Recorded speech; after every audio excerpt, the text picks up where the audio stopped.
heart-stopping round dito sa Family Feud. Kanina nanalo ng 100,000 ang Mr. World Philippines.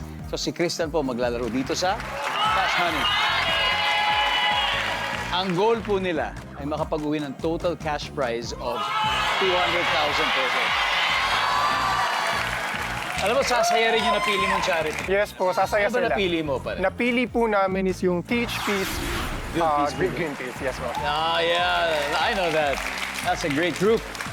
Anyway, congrats sa inyo, di ba? At sa Teach Peace, Build Peace. I'm sure matutuwa sila sa iyong donation. So now it's time for Fast Money. Give me 20 seconds on the clock, please. Name something na makikita sa sidewalk kung saan nakapwesto yung mga taong namamalimos. Go. Pedestrian lane. Fill in the blank. Together, blank.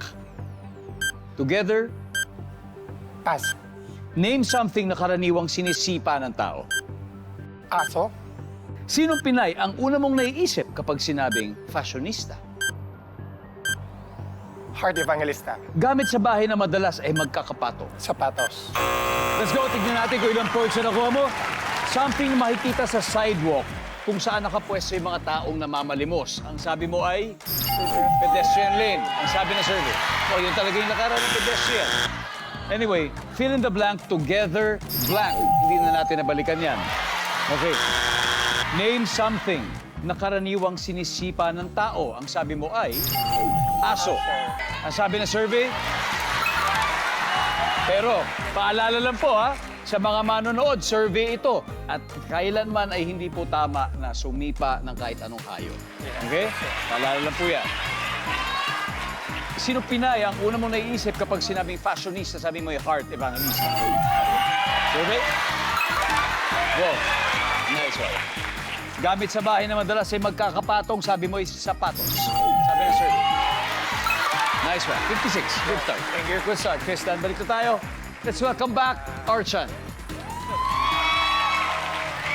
Archan, kamusta? Ayos naman. Okay, good. Okay.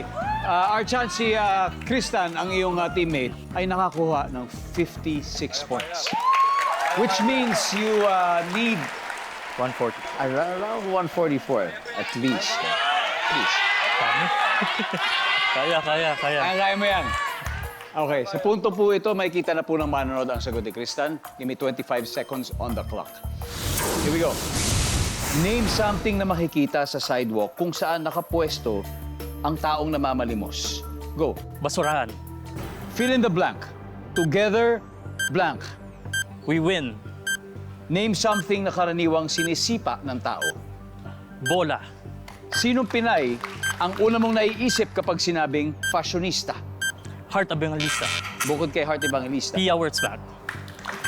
Gamit sa bahay na madalas ay magkakapatong. Plato. Let's go, pare. You need 144.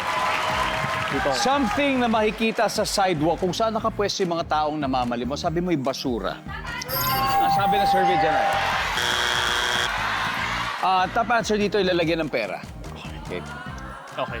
Fill in the blank, together, we win. Sabi na survey. Together again. That's the top answer. And together forever. Something na karaniwan yung sinisipa ng tao, sabi mo yung bola. Top answer. Survey? Top answer. Top answer. Sinong Pinay ang una mo naisip pag sinabing fashionista, sabi mo yung Pia Wurtzbach. Survey Top says. answer. Heart Evangelista, top Wala. answer. Gamit sa bahay na madalas ay magkakapatong, Plato. sabi mo yung plato. Top answer. Sabi ng survey. Top answer. You did great, pero sayang lang hindi umabot. Mr. World Philippines, mag-uwi pa rin kayo ng 100,000 pesos. Ladies,